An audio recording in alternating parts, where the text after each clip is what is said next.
Hello, this is Sue Viceroy again from the Bradford Public Library.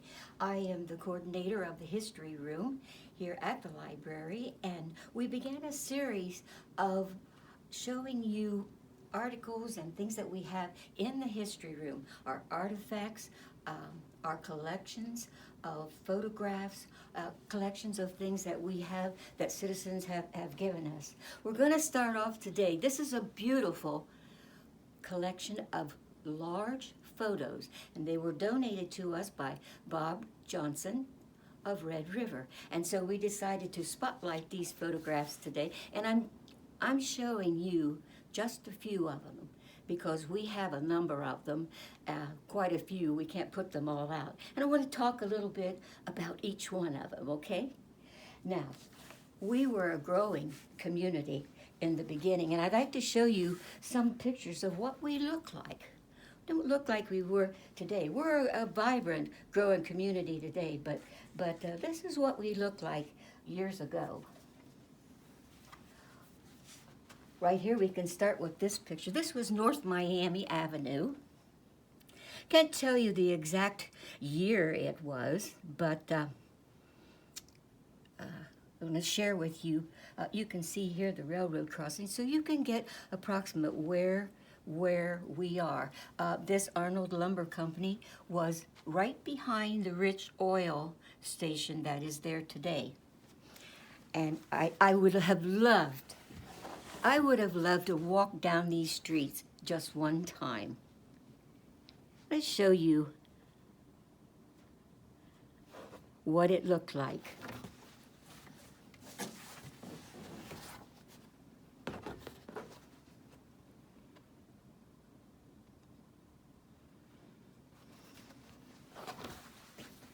Aren't these beautiful pictures?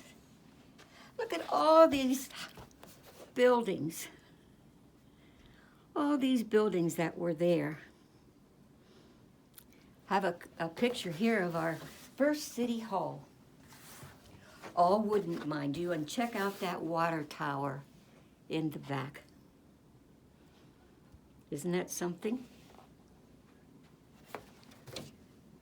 I would imagine, and this is our city hall over here, and I would imagine this is our fire department at that time, because when I was a child, when I was growing up here in Bradford, our fire department was located in our city hall. Used to love it on Christmas Eve. Santa Claus came to Bradford on a fire truck, and he passed out oranges and candy to all the kids. Used to go up to the firehouse. This is our second school here in Bradford. Maybe some of you don't know, the very first school in Bradford is that small red brick building right beside the Village Pizza House. I believe it belongs to the Bradford Historical Society now, but that was the very first school here in Bradford. Love this picture. This is a picture of an early school bus in Bradford. 1924. How would you like to crawl into that? It looks like it could be wooden. Stacy's shaking her head, yes. And of course, we can't forget, as a growing community, we became a railroad town. You know, some of you may wonder, you've heard us talk about the Y yard. Y yard. This is exactly why we have a Y yard. Look at this. See that big Y there? We got trains going to Logansport. We got trains going to Richmond, Indiana. And you see the big Y. And in the middle of that Y yard was built the YMCA.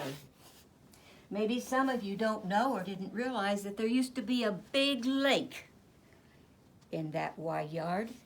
Used to be ice skating in the wintertime and rowing boats in the summertime. Here's a picture of our YMCA.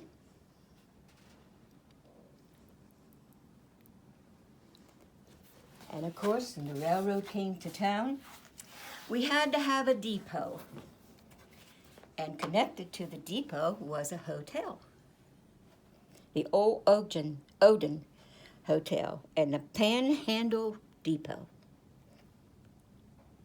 Small child, I rode many trains out of that depot. My mom used to go shopping in Columbus. My dad was a railroader, Amos Crane. He worked on the railroad 46 years. So we got to ride the trains quite a bit. Here is a picture of the Bradford National Bank. This bank was built in 1919. In fact, it was under construction when the Bradford Fire was in 1920. It hadn't been completed yet. If you're familiar with this building now, you know that it houses a beautiful railroad museum dedicated to the railroad history here in Bradford.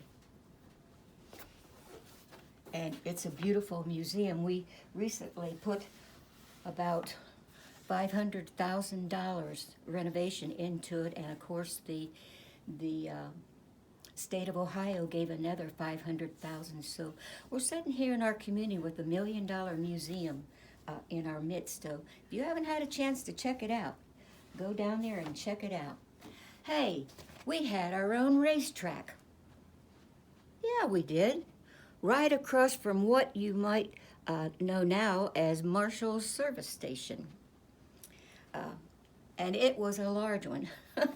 Funny part is we used to have people coming down from Chicago on trains to gamble at our racetrack. In fact, we were notorious. We were called Little Chicago at that time. Unfortunately, back in 1938, a tornado wiped out our racetrack. I love this picture. This is a beautiful boarding house, and it's set where I think probably estimated now would be the depot across from the library. It was the Wise boarding house, and I love the fact that, look at this picture closely. We have all the men sitting on one side of the porch, and we have the women sitting on the other side of the porch, except for one gentleman. And he's sitting down there with the ladies.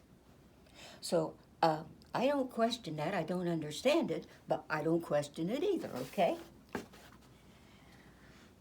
In 1920, we had a devastating fire that wiped out all of our beautiful businesses. And it started here at the Arnold Lumber Company, right here. This was a large lumber company that sat behind what is now today Rich Oil. And it sat beside the railroad track, and unfortunately the state said that this fire was caused by arson. And no one has ever paid the price, or no one was arrested for it, but the state of Ohio Fire Association said it was definitely arson. And this is what it looked like after the fire. This is just one picture that we have of the fire. We have any number of pictures from the fire or after the fire. And if you were familiar, last year, in August of last year, we commemorated here at the library. We had a large program, and it was very well attended and very well appreciated by the citizens of Bradford. And we had a number of artifacts from that fire. We had a fire bucket that was given to us by the Railroad Museum down here that was actually used in putting out that fire. And we had an old car, a 1920 car that was here. So it was a really pleasant day. The fire department was here with an engine, and it was enjoyed by everybody. It was a very well attended program. This concludes our program for the day, but we have a lot more of these large pictures that if you are in the vicinity and you would like to come in and look at them, or in fact look and question anything that we've talked about so far in our historical room, that we invite you to call up at the library and tell them, give us we'd like to give you an appointment time so that I can take my time and talk to you and explain to you various things here in the room. So if you'd like to come and visit the room, call the library and make an appointment, and I am available most times, and if I'm not here, I'm just a phone call away. So I thank you for your time, and come see us at the Bradford Public Library.